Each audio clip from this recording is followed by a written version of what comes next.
I mean, I think it's just between being on the court and off the court. I think we're just slowly building our chemistry. Each game, I think we're getting used to playing with each other and knowing what each other wants to do in different actions. So I think as we've been through some close games, some tough games, just being able to close games out, I think we've learned how to play with each other better. And this question is for Allisha.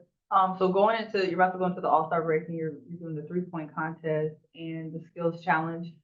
Do you feel like the top dog? Do you feel like the underdog going into this? And just how are you preparing for this big matchup? I'm really just chilling for real. I mean, I don't think it's a way you can prepare, I guess, from a mental standpoint, just going in and being competitive. But overall, I'm just there to have fun.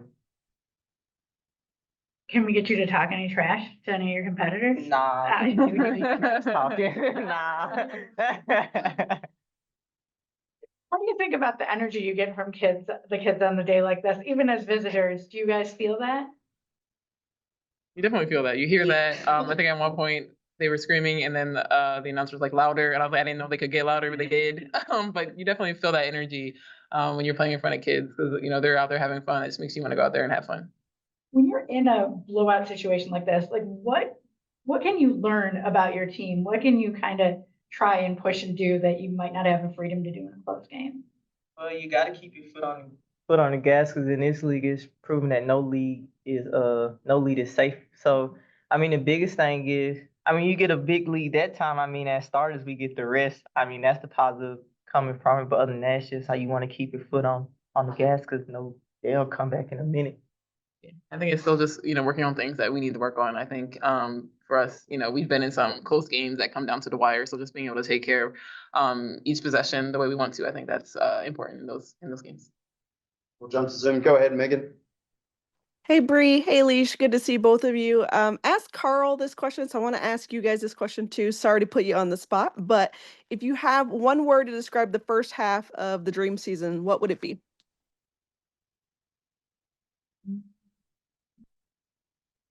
I think for me, progress.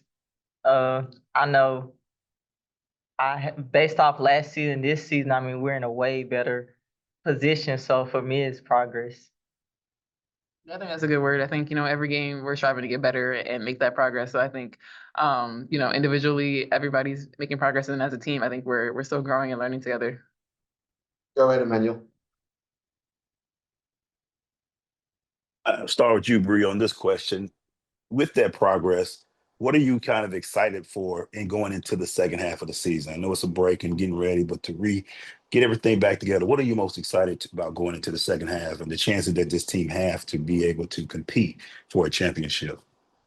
I think what's most exciting is that we haven't even reached our ceiling yet. I think that's the most exciting part for us. I think we've shown that can compete with the top of the league. I think for us, it's just about, playing our brand of basketball every game and going out every night and doing what we want to and taking care of business that way. I think just moving forward, just continuing to grow and get better. And, hopefully by the end of the season, we're peaking at the right time. And Leisha, let me ask you this. With 13 wins and, from last year, like you said, progressing to at this point halfway through the season, what do you feel this team is at to being the complete team that you feel that you can be? I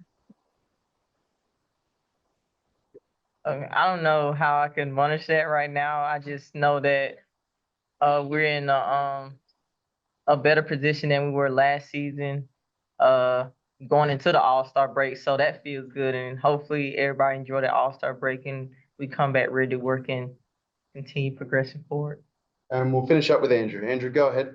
All right, thanks, Liam. First for you, AG15, did you adjust your goggles to the rim like Coach Staley noticed last week? And for you and Ryan, is Smooth and Groove a good nickname for you too, considering how smooth and that you are in the groove that you've been in this season? And for you, Bree, did you see AG and Rye's taste testing video on TikTok? So for you first, Allisha, in terms of what I asked you. I never noticed when I'm adjusting my goggles. Like, I don't know until like people tell me. So on that fast break, I had no idea I adjusted my goggles twice. Like, I just be so locked in. And Smooth and Groove, I mean, y'all come with the nicknames. We just make them look good. So if you want to call us Smooth and Groove, I'm with it. No, I haven't seen their latest snack tasting video. I have to go check it out.